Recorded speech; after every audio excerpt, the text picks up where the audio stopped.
Okay, let's dive in. We're unpacking chapter 64 from the book of Isaiah today. Right. And our focus really is to get into the raw feeling of it. There's this intense plea, a pretty stark confession too. Absolutely. And a deep, deep yearning for something better amidst all this ruin it describes. It kicks off with such force, doesn't it? Oh, definitely.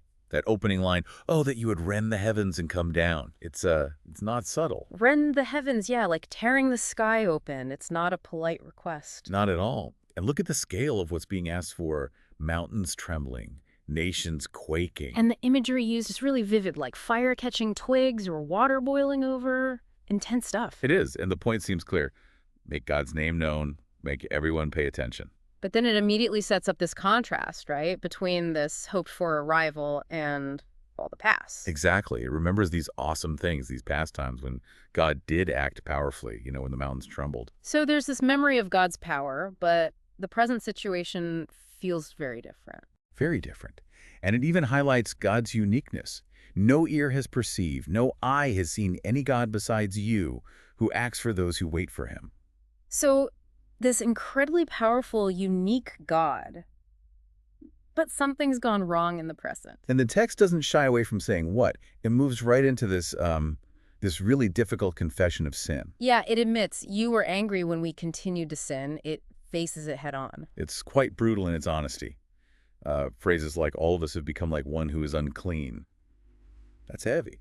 And maybe the most shocking part, for me anyways, where it says, all our righteous acts are like filthy rags, even the good stuff. Exactly. Even their best efforts are presented as, well, repulsive. It undercuts any sense of self-justification. It paints this picture of just withering away. We all shrivel up like a leaf, and sin carries them off like the wind. Total powerlessness in the face of their own actions and consequences. And the result from God's side, a feeling of absence. It says God has hidden your face from us.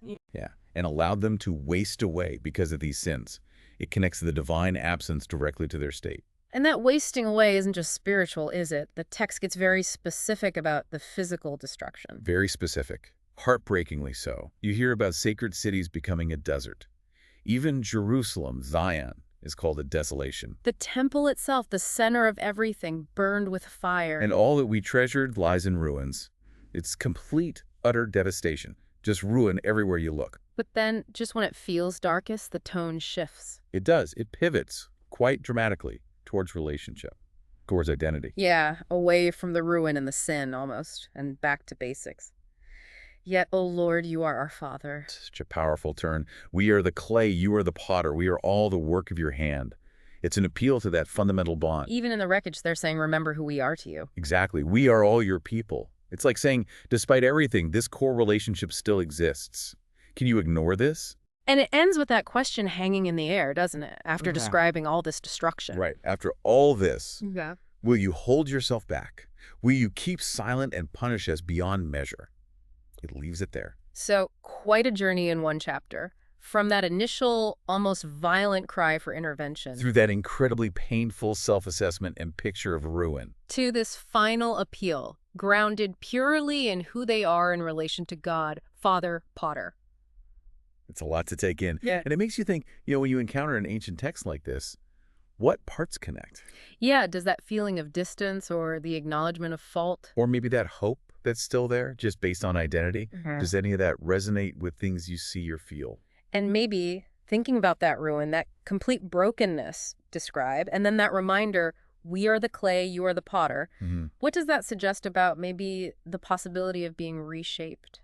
Or what being reshaped even looks like when things feel completely shattered? That's a powerful thought to leave with. What does reshaping look like from the midst of the ruins?